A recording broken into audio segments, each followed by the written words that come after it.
कमाल व्यूअर उम्मीद करेंगे आप सारे खैरियत नाल हो जितना भी हो सको अच्छो सो।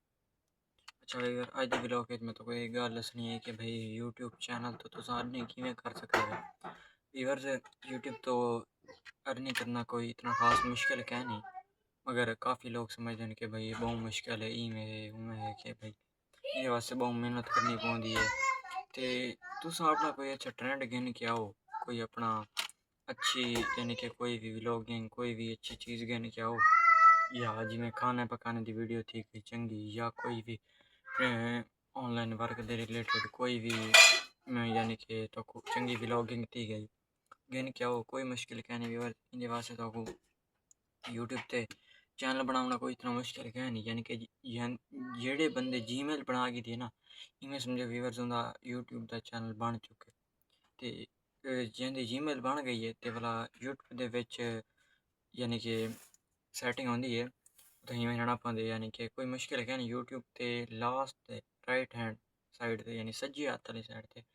तुम वैसो भला थोड़ा उत्ते चैनल वगैरह जेड़ा पढ़िया लिखा है उनको तो पता है कर वो चैनल बनाना इतना मुश्किल है नहीं। वो चैनल बना के ज़्यादा यानी कि ईमेल अकाउंट बन गया ना जीमेल सॉरी, तो यानी कि उनका वो भी है यूट्यूब चैनल भी है, मतलब उनकी कोई सेटिंग वगैरह होंगी वो कहीं तुसा अपने चंगे कहीं यूट्यूबर कोई दोस्त कोई जेड़ा पढ़िया लिखा होवे उनके कन्नै करवा सकते वीवर ते इंदे वास्ते तो सिर्फ 1000 फॉलोवर ते जेकर तुसें शॉर्ट वीडियो बनाने पवे यानी कि फनी शॉर्ट वीडियो जिमें अस टिकटॉक से देते हैं शॉर्ट वीडियोज़ आंदियां फनी क्लिप्स वगैरह इवें जिमें भी होंदी टिकटॉक ते उवें जेकर बनाने वे तो उनके वास्ते तो 10 मिलियन व्यूज़ चाहिए। वो कोई इतनी बड़ी गाल कहीं 10 मिलियन व्यूज़ अगर थोड़ी कोई अच्छी वीडियो है कोई चलन वाली वीडियो है वो थोड़ी यानी कि एक वीडियो जो है ना 7-7 8-8 लाख ते गई पई होवे ते बात बेहतरीन यानी कि तुम कर सकते उतरा को यानी कि 90 डेज यानी कि 90 दिहाड़े दे विच 3 महीने दे विच तो क्लियर करने पसंद यानी कि 10 मिलियन, मगर ये ज़्यादातर मुश्किल थी वेंदे 10 मिलियन वाली गेम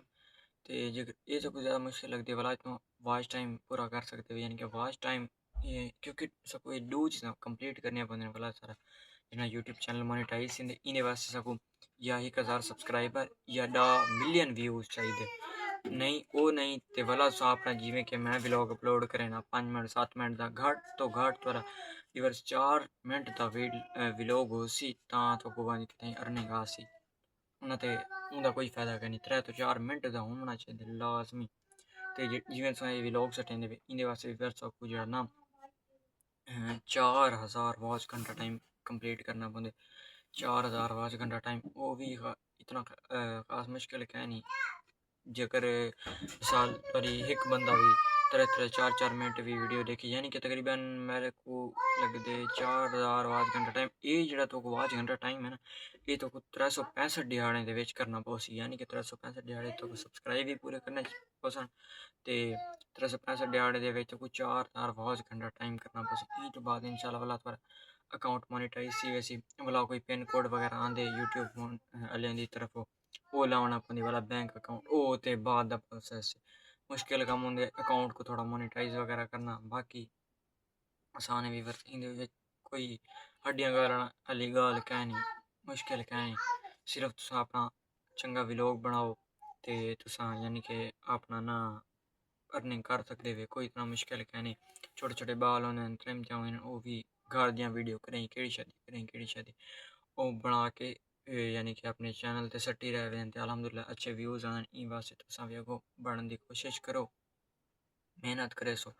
मेहनत करी जाए ना वैसे अल्लाह पाक तो उनका फल लाजमी दे सी ते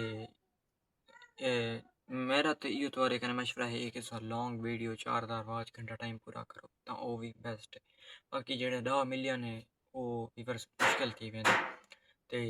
अज दी व्लॉग दे विच मैं तो यूट्यूब चैनल दे बारे दसे मी कि भाई इंदे वास्ते तो क्या क्या चीज़ चाहिए मोनेटाइज करने वास्ते दोस्तों इतना मुश्किल क्या नहीं